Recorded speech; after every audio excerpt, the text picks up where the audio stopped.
Welcome everyone to the Concord Bookshop. Thank you for coming out on this cold night into our warm spot for some wonderful discussion with tonight's featured speaker, Lawrence Buell, and The Dream of the Great American Novel. A beautiful book. As he titles one section of the book, this is an unkillable dream, he calls it. The concept was first identified over 150 years ago and has generated reactions ranging from scorn to great admiration and deep study. In his well-researched and landmark new work, Buell demonstrates that the evolving history of the great American novel itself is a key to the dynamics of national literature and our own national identity. Professor Buell, or Larry as he told me we should call him, looks at the term the great American novel, explaining that it's a plural disguised as a singular, and he says there's no one great American novel. He says, in fact, and I'm going to quote here, the leading candidates for the great American novel are anything but uncritically patriotic. So they're not even necessarily, all rah-rah American. The emphasis from the start has been a sharp critique of how our national ideals exceed our grasp. He references hundreds of novels over a 300-year period. The dream of the great American novel shows us why it, or they, endure.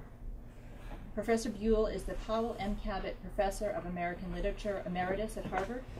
He is the recipient of the 2007 J. Hubbell Medal for Lifetime Achievement in American Literary Studies, and he has been given many other honors for his literary criticism and for his writing. I admire and I am in awe of the depth and the breadth of his knowledge and his understanding of American literature, and I am going to ask your help in welcoming Professor Lawrence Buell to the podium.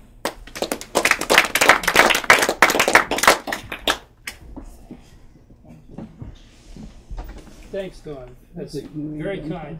Can you hear me in the back okay? Good. If I start to mumble, show signs of discontent. I'm really pleased to be here. This is a bookstore I often come to, and a bookstore that's sold others of my books before, for which I'm profoundly grateful. I've written also on Emerson and Thoreau and the Concordians, so that's partly why. But this is a very different project. I'll talk a bit about it, maybe read a couple of passages from it, and open things up to questions that I hope you'll have at the end. First, I'll give you a kind of nutshell, 30-second executive summary version of this book, and then a kind of mini-form expansion, 5 minutes or so, and then dive into some of the issues. In a nutshell, what I'm trying to do is, to unpack in a shareable way, interesting, fascinating, a telltale chapter of Americana that's never been told. It's been hiding in plain sight, so to speak, for the last 150 years. And then B, I'm trying to use this as a platform for remapping the whole territory of American fiction. A great deal of it anyhow, in both an extensive way and an intensive way. Intensively by concentrating with fresh looks, somewhat minutely on 12 to 15 books, probable suspects, so to speak, from Nathaniel Hawthorne's Scarlet Letter to Toni Morrison's Beloved and beyond. And extensively along the way to put these central texts in conversation with umpteen other novels that relate to them in different ways in constellation. So, elaborating just a little bit on that. It's a book with an introduction, an epilogue, and 13 chapters in between. The first two chapters, part one, give a panoramic history of the 150-year-long buzz surrounding the great American novel. It started right after the Civil War, still continues. And you find in it an interesting to me, mixture of enthusiasm and disdain. Several times the whole idea is pronounced dead. Even today, you see its death being pronounced. One of the reviewers of this book, who likes what I do with the books, says it's a great analysis of a bankrupt idea.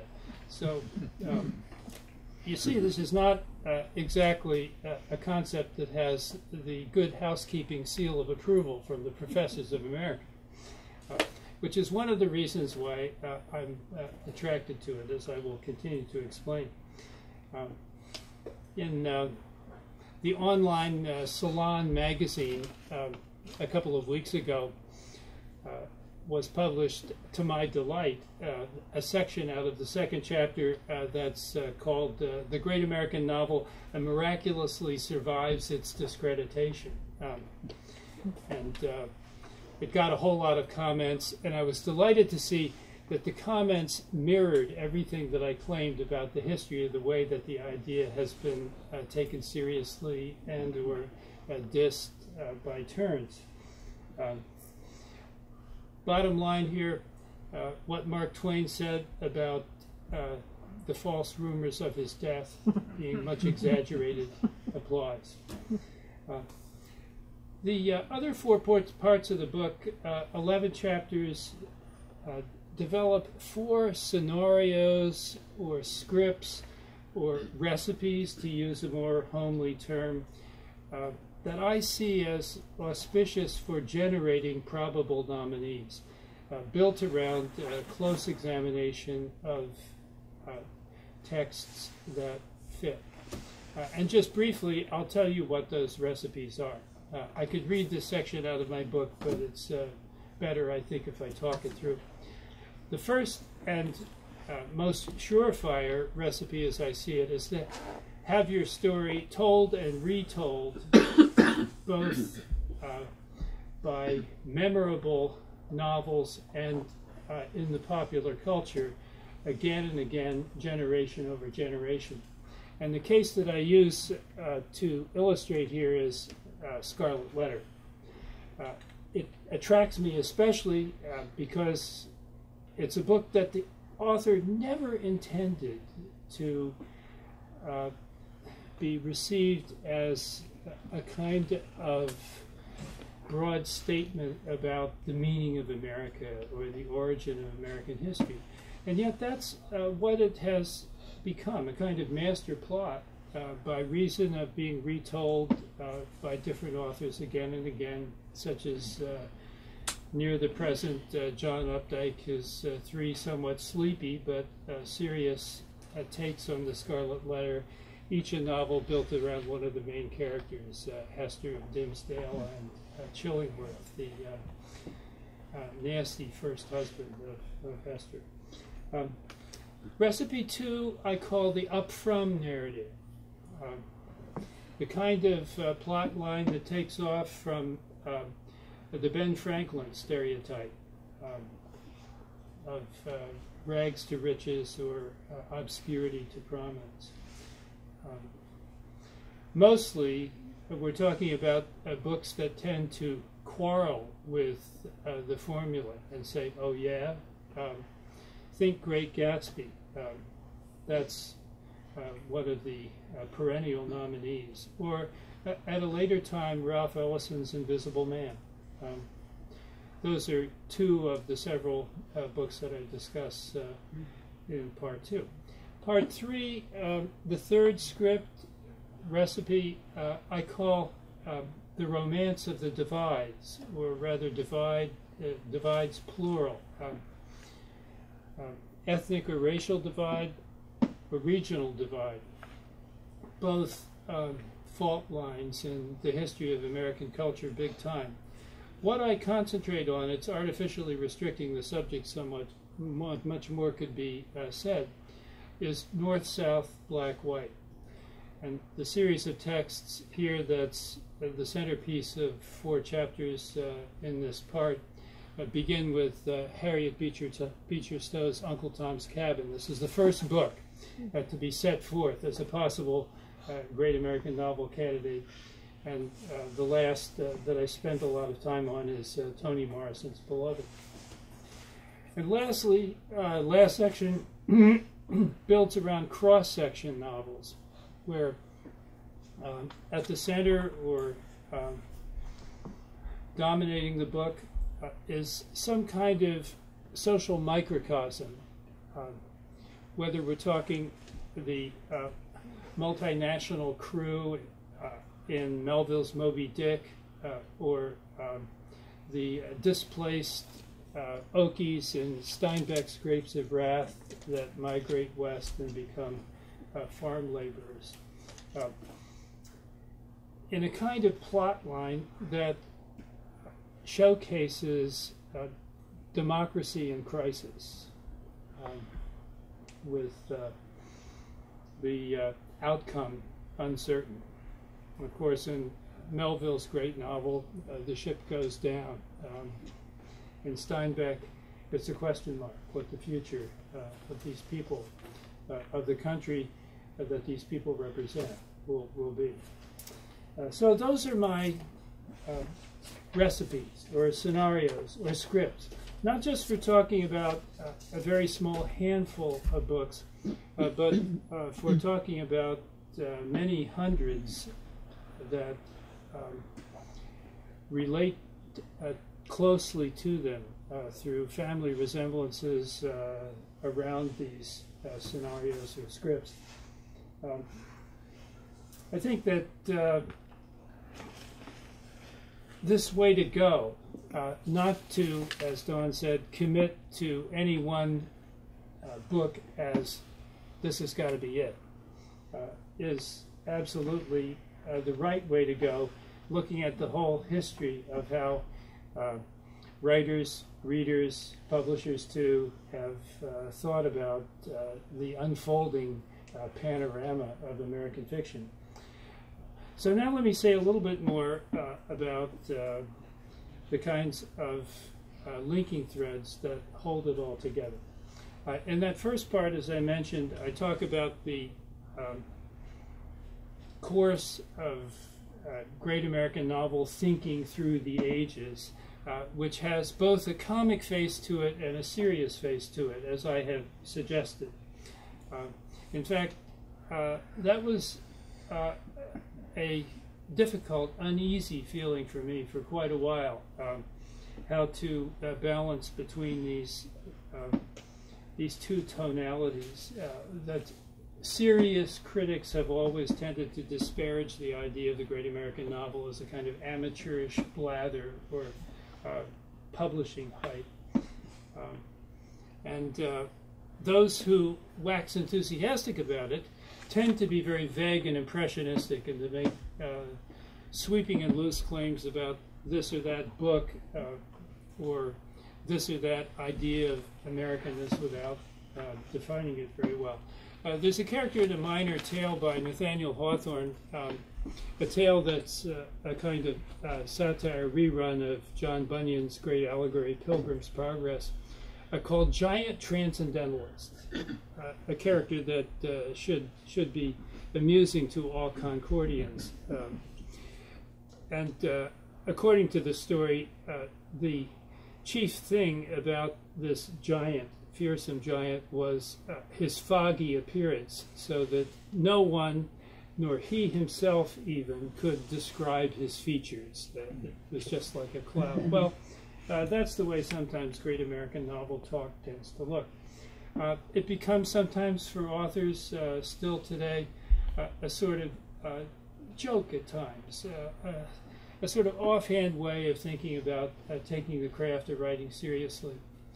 I had a terrific advisee once who told me that her novelist father's way of exiting the dinner table and going upstairs to his workroom was, got to go upstairs and write the great American novel.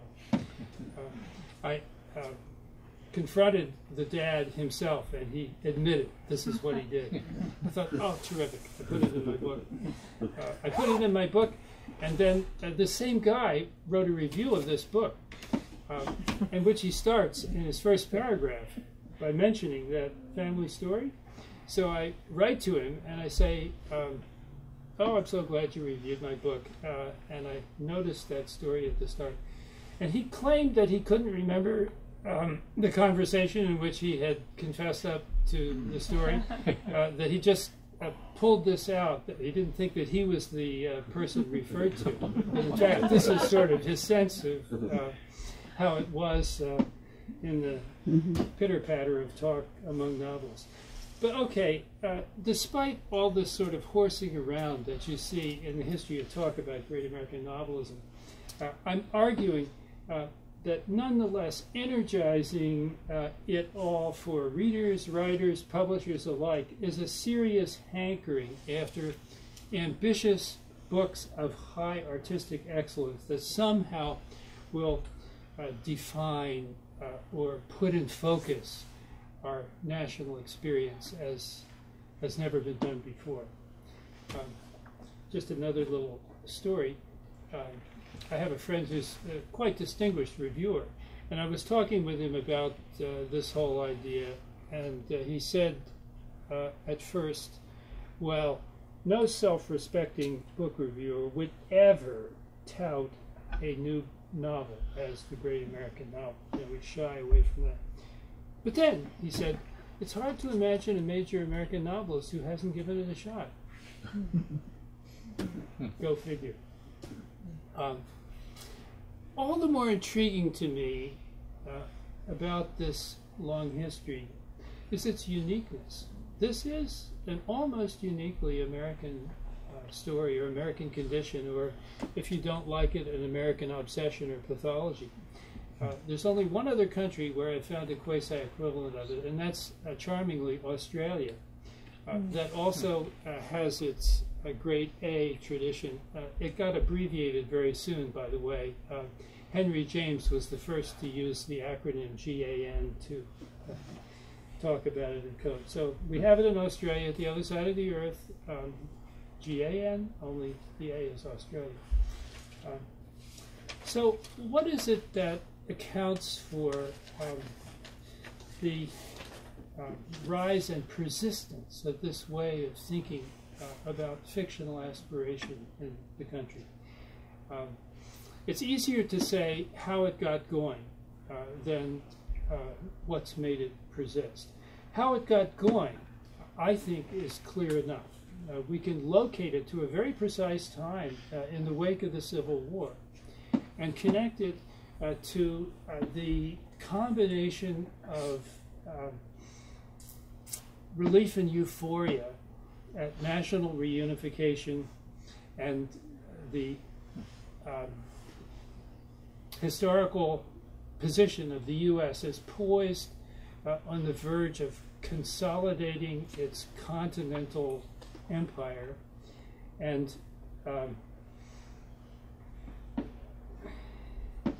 taking off at a level of techno-economic and military expansion that was far beyond anything it had seen before. And indeed, made the U.S. in the late 19th century the equivalent of China today. Eventually, in the 20th century, the primary superpower. But this in combination with something very different, which was an anxiety about cultural underperformance up until this point, cultural legitimation anxiety. There was the sense then that America might be flexing its muscles economically, but as far as the arts and culture is concerned, at that time it looked puny compared to the mother country of the UK and the great European cultural literary traditions. Well, that made sense enough in the 19th century.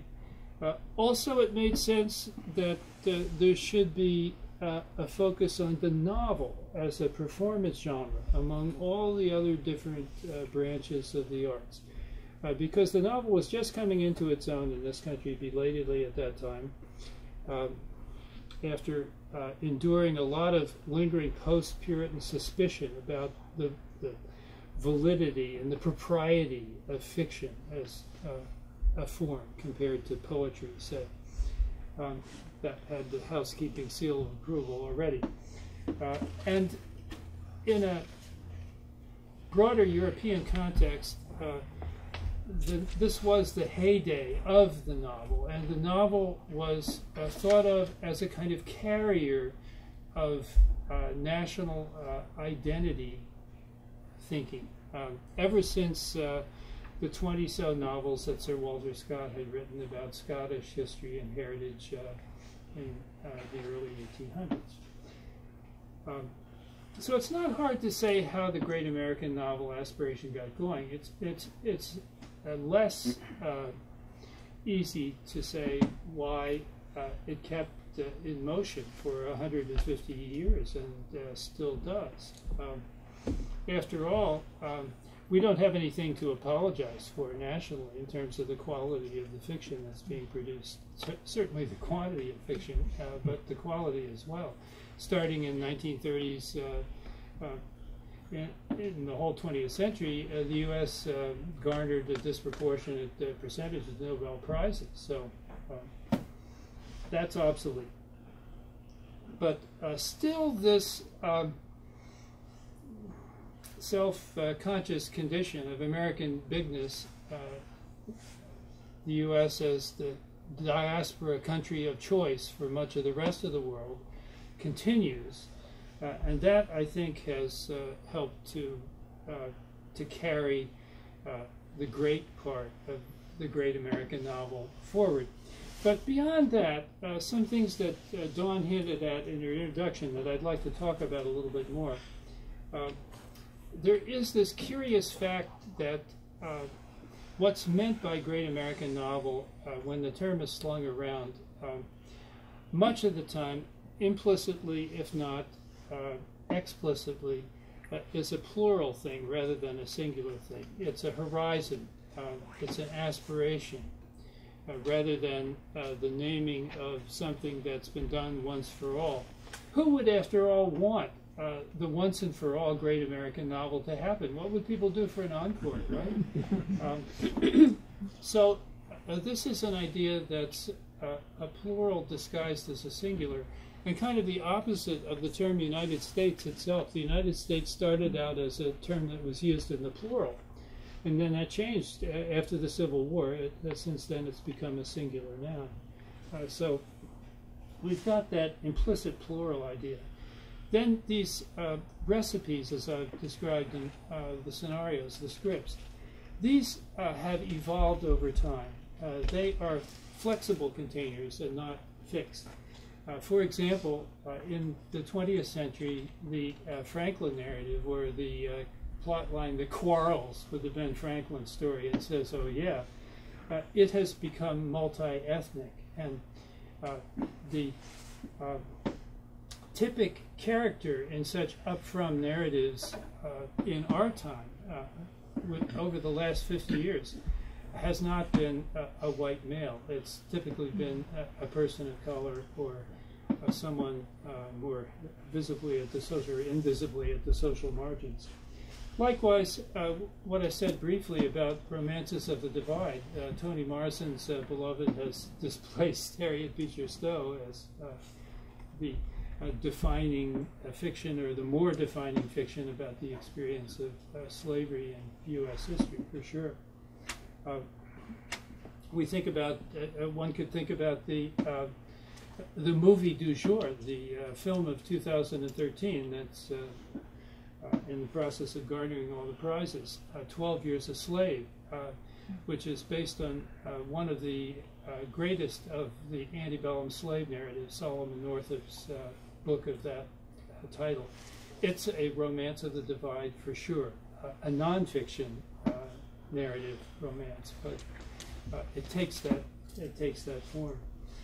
So I think there's a reason, in addition to the film being very powerful, that it has the kind of riveting potential and history that it's got.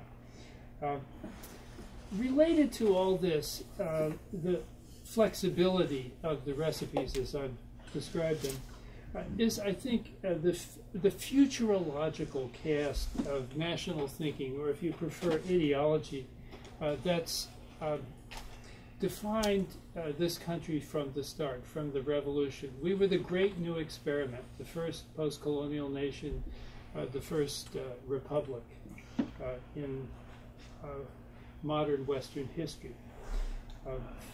And with it was a sense, both within and from without the America Watchers, of its being a country of the future, forever in a process of evolution, rather than a country of the past. Break from the past, look to the future. But that consciousness in and of itself, a kind of utopian self-image or image of the country as a utopia in the making, has bred an acute mindfulness on the part of our foremost creatives of the gap between the state of things as they are and the founding ideals, the promises of the Declaration, life, liberty, and the pursuit of happiness. And it's in that gap that the great American novels, more or less all of them, operate and act collectively as a kind of conscience in the process of working their creative magic. This is the case from the very first of the nominees, Harriet Beecher Stowe's Uncle Tom's Cabin, for all its faults, an outspoken and a vehement criticism of the peculiar institution of slavery, as the Southerners liked euphemistically to call it. If you think of the most assigned school texts amongst the perennial nominees, Huckleberry Finn, Great Gatsby, Invisible Man, these are not rah-rah novels by any means. These are the voices of critique, not the cheering section. So, as I see it, the aspiration, the great American novel aspiration, has fed off this peculiar mixture of national hubris and self-dissatisfaction, indeed dissatisfaction of the whole world with what it is we've made of the promises that we supposedly have stood for. So with all that having been said, what about the future of an obviously moving target? How sufficient are my 4 recipes as a kind of DNA scan of American fiction broadly? Well, obviously, they're going to need some continuous updating. I talked about evolution of the scripts in the 20th century, and I could go much further. I acknowledge that I'm limiting the field of possibles by concentrating on the specific divides of black, white, north, south. That's part of the story, a crucial part of the story, I think, from post-Civil War to right now, when we're commemorating a sesquicentennial of the Civil War, but it's only part of the story, part of the American story. Almost surely, my recipes that I'm setting out don't exhaust the list of possibles. And in my epilogue, I float out briefly the possibility of an alternative cut that would bring to the fore the very long sci-fi tradition in American fiction that begins with Edgar Allan Poe and runs very strong in our own time. Is there a way of thinking about the American experience through the lens of speculative fiction that relates to some of the stuff that I've just been saying? Sure, there is. It goes with that schizzy mixture of utopic and dystopic, hopeful and self-critical doublethink that's been present ever since the Republic began. I don't pretend also that my book is a completely comprehensive analysis of all the terrific American fiction that's ever been written. For one thing, there aren't any short stories in this book. That gets dropped out completely. And yet some would say that, relative, say, to British fiction, the short story is a more defining American genre. There were never any Victorian novelists whose reputations were more greatly enhanced by the short stories they wrote. That's a sweeping generalization that I would hold by. But think about the Americans.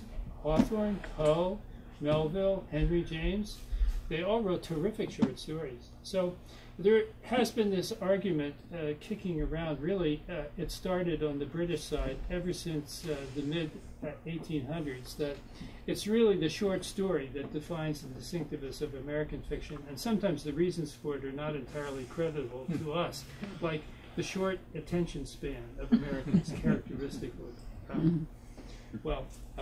That's just an example of stuff that I have to leave out of my account. I wouldn't want to argue that all terrific American novels are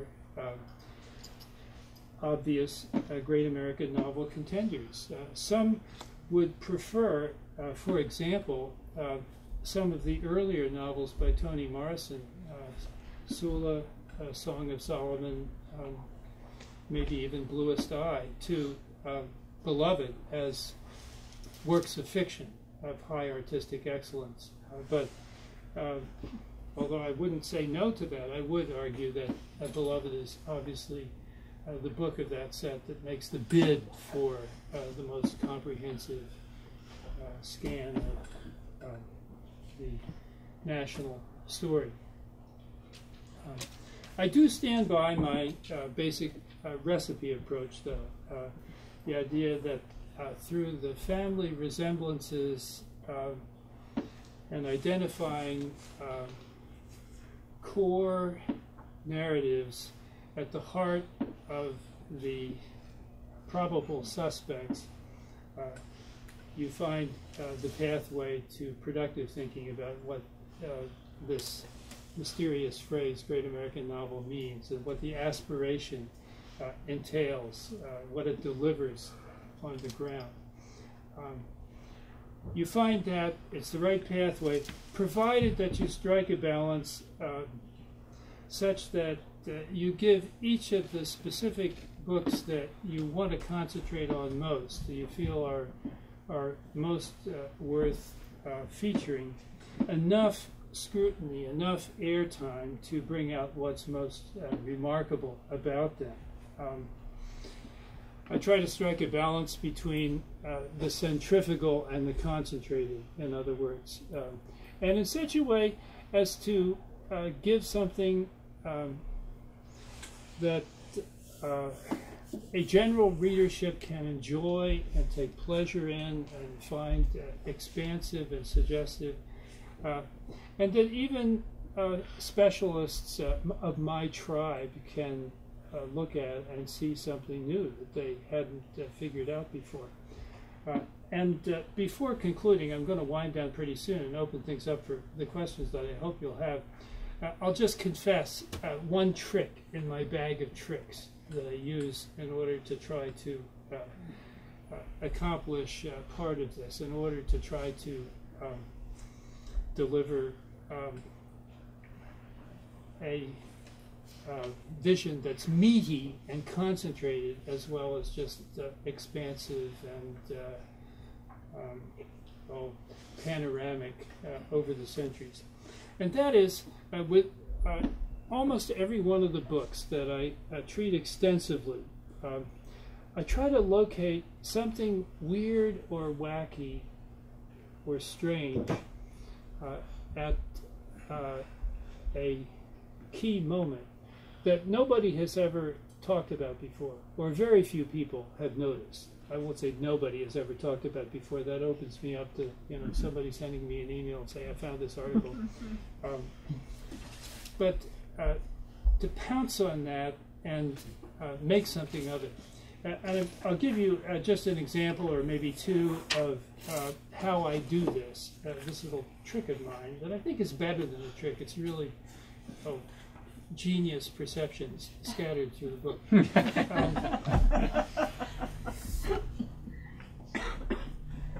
Out of curiosity, how many of you recently or at some time in a previous existence have read Huck Finn? Many.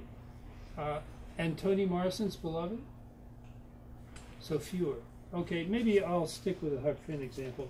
This is from the very end, the portion of the book that people love to hate, and with justification, the last third, which concentrates on Tom Sawyer's harebrained plot to free the captive Jim, Huck's companion, in the most laborious and excruciating way possible by laying all these different complicated escape paths on him, so that more and more time redundantly is consumed. It seems really a diminution from the first 2/3 of the book, such that Hemingway once famously said, all American literature starts with Huckleberry Finn, but only bother with the first 2/3 because the last part is just cheating.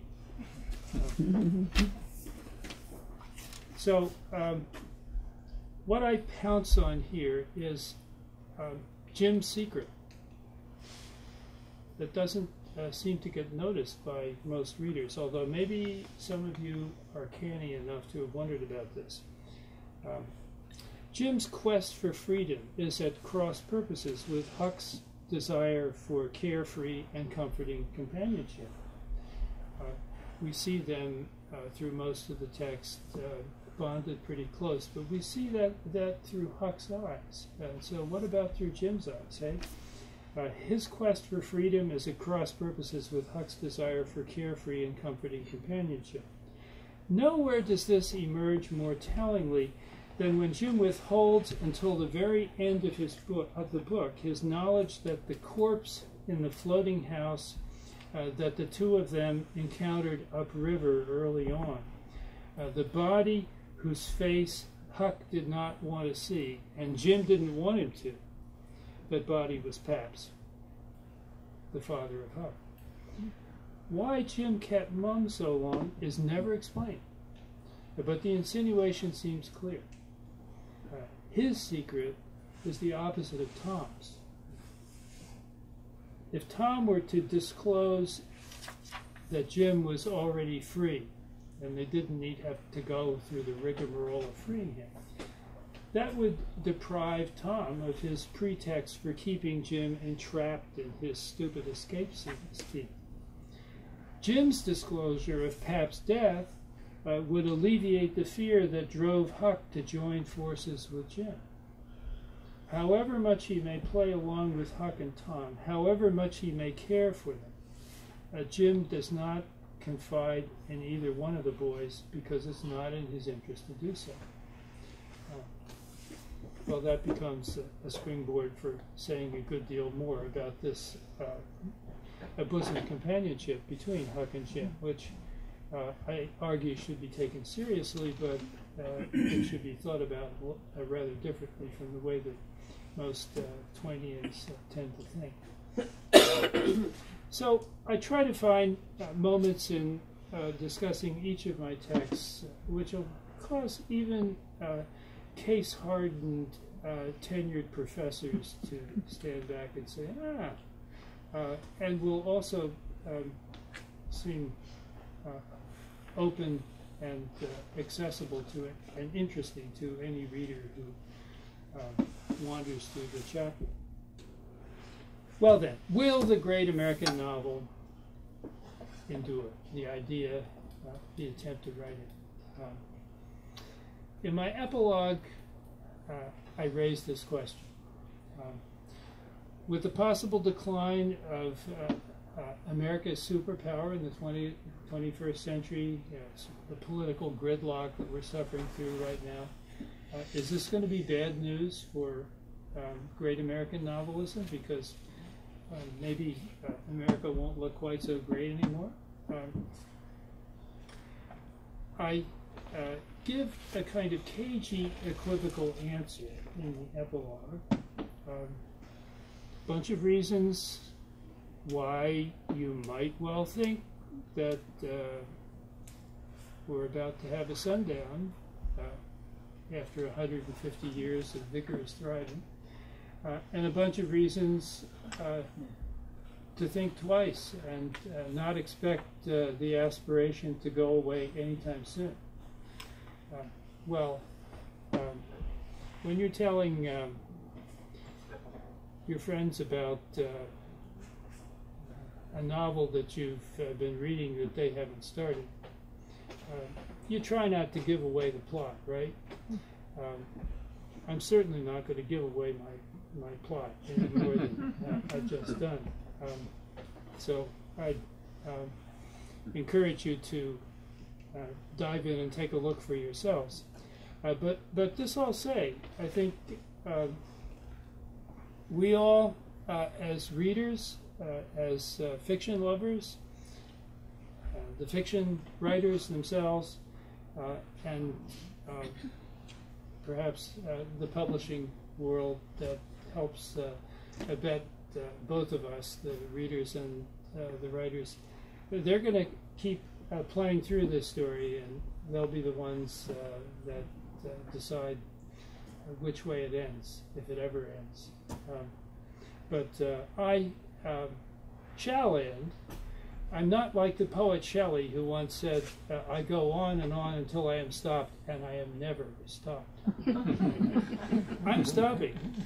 And I would greatly welcome any thoughts that you folks might have, any questions you'd like to ask me about the book, and please don't shrink back. And whatever you do, I'm saying this to you as a collective, not as any single individual. Don't say nothing. That'll make me feel bad.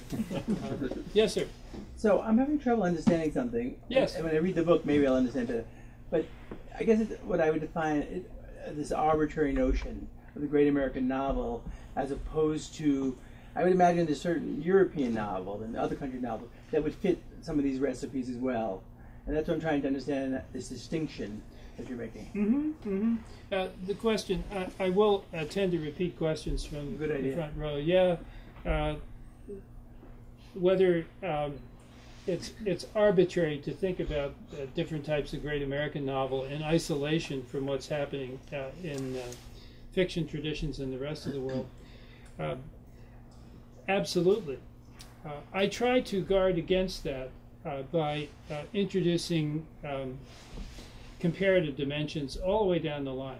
Let's take that up from novelistic plot that I identified with Ben Franklin, or the stereotype of Ben Franklin as it enters the bloodstream of public culture. It's not as if you can't see versions of this elsewhere. You can find it in Dickens, for example. But I think it gets adapted somewhat differently in new world conditions because of the stereotype that goes with what America delivers.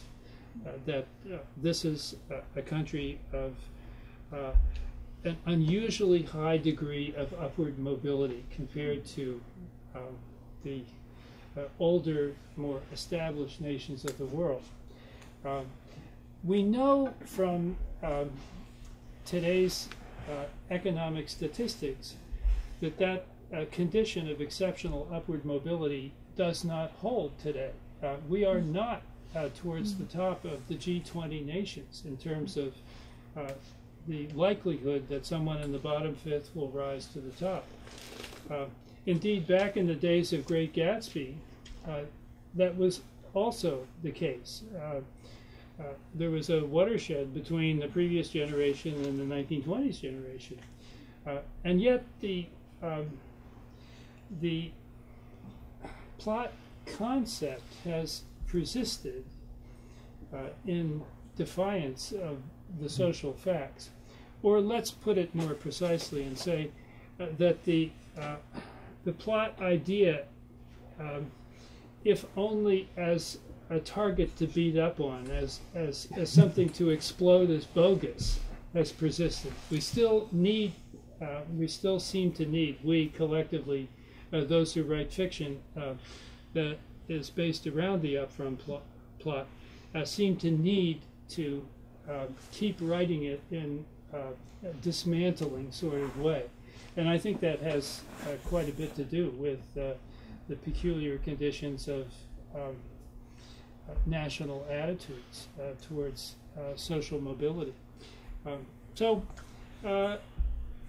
I take your point, and it's an extremely important point, that it's bogus to discuss the history of American literature in isolation from the history of all the streams of literature that feed into the writing that goes on in America. But that doesn't mean that you can't, if you are expansive, identify areas of distinctiveness. It's a terrific question. I really appreciate it. You made me say some things that I didn't say before. So, anything? Yes? I'm not clear on your first, what is the core narrative on your first scenario? Because it seems to me you define that by what happened to the history of the book and the story being told and retold in other contexts rather than the elements of the narrative itself. Yeah, that's a very shrewd point. Or maybe there isn't a core narrative in your first scenario. Towards the end of that section of my book, where I'm still talking about the percolation effects of the Scarlet Letter, I have a part where I try to connect some of the ingredients in Hawthorne's masterpiece with the other recipes that I'm about to discuss.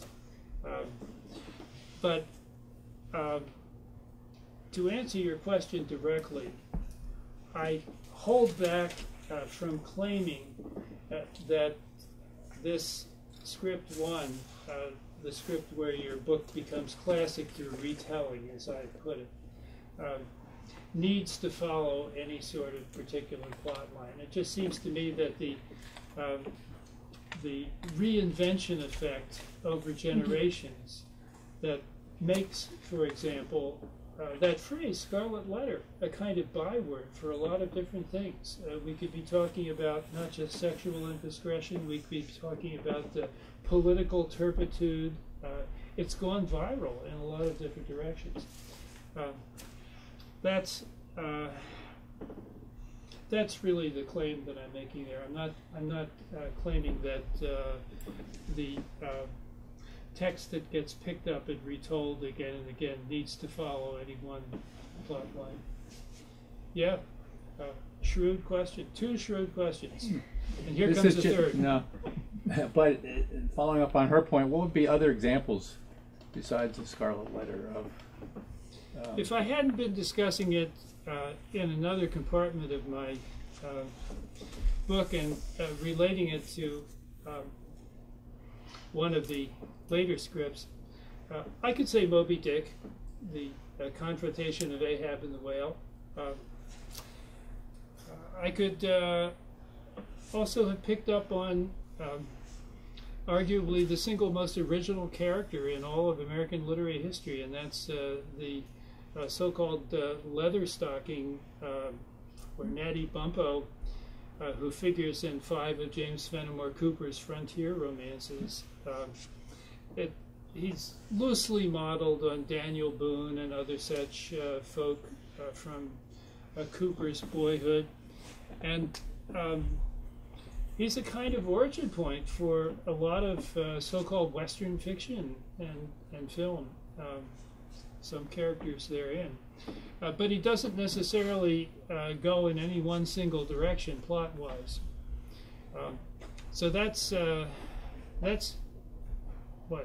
characterology. It's a figure, a fictive figure of American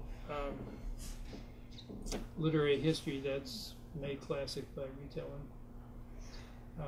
The Davy Crockett of the kids' TV shows that you may remember some of your kids watching or you yourselves watching is a sort of 3 times removed descendant of that Cooper creation. Yes, ma'am. Just to make sure I understand this, when you were talking about how the origins of this great American novel concept was, around the Civil War time, and if I understand it correctly, it's kind of that fundamental insecurity with the English language at that time. We did not have great novelists then. That's part of the story, yeah. And it evolved, and certainly we do today. There have been books that could be considered as being great American novels, so we've come along. But I'm wondering if that level of insecurity, a little, just if that's something that's kind of typically American. I mean, I look at things like Downton Abbey. Everyone looks at yes. that, and that's British. And anything on PBS, if it has a British accent, it's kind of elevated as being something a little higher on the social scale, maybe, and that's why I'm wondering, on the literary scale, if that concept is still kind of out there. That's another really perceptive question, which perhaps after I say my words of wisdom in response, I would want to leave to every one of you to ponder. Is there some sort of lingering sheepishness about the cultural legitimacy of Americanness that still haunts us? Okay, speaking of Downton Abbey, a silly but telling personal story from a faculty meeting in one of my, compared to the haute cuisine of the French. We compare very well to the British. British cook lousy, but French, Chinese, Japanese, we don't compare so well. So there's maybe something to that. Although, good grief, New York is the Anglophone world's publishing powerhouse and center. British intelligentsia talk today increasingly about their era of literary greatness being past, and get peevish about there being one of the Booker Prizes opened up to Americans as well as to the former Commonwealth. So there's this reverse anxiety on the part of British that's really been growing for the whole last century about where the center of gravity in the Anglophone world is going. But if we're still insecure culturally, well, insecurity feelings, they die hard, don't they? It's like people growing up and they're 60 years old and they still sort of think they're a kid in some ways, and they're susceptible to getting tweaked and bullied, even though it's absurd that they are. Okay, those are my words of wisdom, or wisdom in quotation marks. Anything else? I don't mean to hold you captive forever. Yes, sir. Is there any place for novels of the coming-of-age novels relating Yes. to the great American novel, like Macomb Angel of the earlier Tom Wolfe? Yes, I deal with coming-of-age novels broadly through the example of this, as I call it, up-from script, which really does tend to focus on the youth phase, the growing up phase of the figures in question. It's true of Invisible Man. It's not true of what we mostly see of Gatsby in that novel, but we hear about his boyhood, and that becomes a key part of understanding him. And same with the first of Philip Roth's so-called American trilogy, American Pastoral, which is another one of my books. But I do think the coming of age sequence is crucial to almost all of these books that follow the up from script that I discussed. Yeah. Well, what's important about that is that so many young people read them, and they think this is great, So when you, is there some of that? There must be some of that sentiment in when people think of great American novels. Yes, and I think this reflection of yours resonates very well with the first questioner's skepticism about whether you can put any kind of firewall between American master plots and the plots of world literature generally, because this coming of age fiction you find all over the place. You find it in the East, you find it in the West. So I'm arguing for distinctionizing, but I'm certainly not arguing for some kind of firewall. So I'm glad you raised that. Yes, maybe this should be the last. So I always say at the end of talks that I give in a more formal academic context, before the QA, that anyone who would like to escape should feel free to do so at any time with dignity. I should have said that perhaps before, but go ahead. Yes, please. Yeah, thank you. The coming of age question of the last gentleman reminded me of someone I've been thinking about this evening, Willa Cather, and especially Song of the Lark. That happens to be my favorite. I take up Song of the Lark. Oh, so that's very encouraging. Another woman that is part of my trajectory, but I don't know whether you'd have a place for her, is Flannery O'Connor. A book like Wise Blood, which is quirky. But so the larger question is, you've given us a large panoply of males, and you have given us a couple of women, and I'd just like to know a little more about, are the women not as represented because, as Virginia Woolf said, we didn't have enough money, a room of our own, and so many pounds a year, or are you just not, is there more in the book that I need to read to get a sense also of where the women contributed to the great American novel and that? Well, I think there is more in the book that would be good to read in order to get that sense. The subject of gender tilt in great American novel talk is something that you do run across now and again in the blogosphere, in cyberspace. Yes, with the thought that women are underrepresented. That's so ironically in contrast to the early days where Harriet Beecher Stowe was the benchmark, and you never hear stuff like, oh, women are too under-ambitious or feeble to be able to write the great American novel.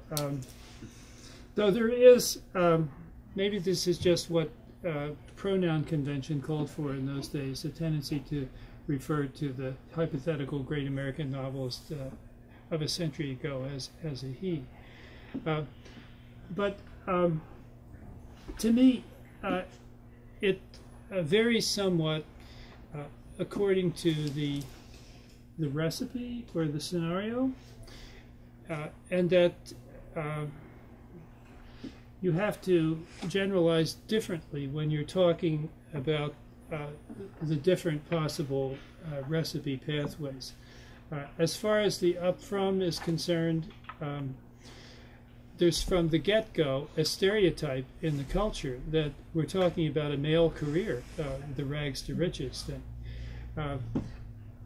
I argue in one of my chapters that it's a really striking irony that there is that stereotype, and yet for the first 100 years of American fiction, by far the preponderance of memorable up from stories, these are about women.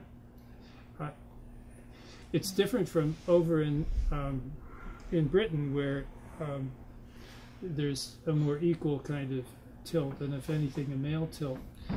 And Willa Cather comes in, the Song of the Lark comes in there. I have to admit that the Song of the Lark gets a little oxygen sucked from it because of my going on to Edith Wharton and spending more time talking about one of her novels, the one that she referred to as my great American novel. Maybe she was sort of joking, but I think she was partly serious, because she was one of the novelists that wrote one of the very best think pieces that we've ever had about what the great American novel might be. So she had her eye on the prize for sure. Flannery O'Connor I don't deal with. I love Flannery O'Connor's fiction, but I see her as strongest in the short fiction mode. And what I would do with Wiseblood, which in real life I've often taught, I'm not sure in terms of my own cartography. For me, that tends to fall in the category like the early Toni Morrison novels that I discussed as something other than a bid to try to generalize about national experience. What did she say about Hazel Motes, the hero of Wiseblood, and a bunch of her other different oddball characters that we Southerners at least know what a freak is when we see one? Of course, so did Faulkner. Well, maybe I'd better wind down. You've been very responsive with excellent questions, and also very patient to sit here. And my goodness, it's 8 o'clock. Thank you very much for coming. Thank you. Thank you.